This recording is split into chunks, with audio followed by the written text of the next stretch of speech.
নমস্কার, আপনারা সবাই কেমন আছেন? আমি তো বেশ ভালোই আছি।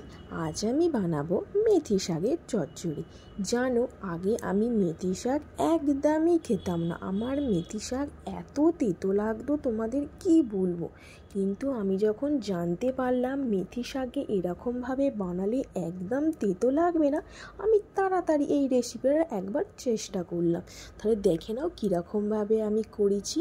প্রথমেই ভালো করে কড়াইয়ে তেল গরম করে সেই তেলের আলু, বেগুন, শিমকে লবণ হলুদ দিয়ে ভালোভাবে ভেজে নিতে হবে। তার মধ্যে আমরা আদা বাটা, জিরে বাটা, সর্ষে বাটা, পেঁয়াজ বাটা, লবণ, লঙ্কার গুঁড়ো, হলুদ গুঁড়ো দিয়ে ভালো করে মশলাটাকে কষিয়ে দিতে হবে। তার মধ্যে কেটে রাখা মেথি শাককে আমরা দিয়ে ভালো করে নাড়িয়ে চাড়িয়ে রেখে দেবো। একটু আমরা চাপাও দিয়ে দেবো যতক্ষণ না মেথি শাক থেকে রসটা শুকিয়ে যাচ্ছে।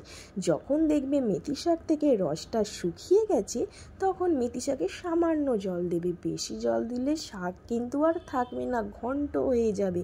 এরপরে আমরা মেথি শাকটাকে একটু 2-3 মিনিটের জন্য চাপা দিয়ে রেখে দেবো। আমার মেথি শাকের আলু সিদ্ধ হয়ে গেছে। এরপর আমরা একে ফোড়ন দেবো। তার জন্য কড়াইয়ে আমরা সর্ষের তেল গরম করে তার মধ্যে 5 ফোড়ন, শুকনো লঙ্কা দিয়ে আমরা শাকটাকে ফোড়ন দিলাম। দিয়ে দেখো একটু রস ছিল বলে আমি একটু তাকে শুকিয়ে নিলাম। রান্নাটা যদি আমার ভালো লেগে থাকে অবশ্যই আমার পাশে থেকো। এতক্ষণ দেখার জন্য ভিডিওটা ধন্যবাদ।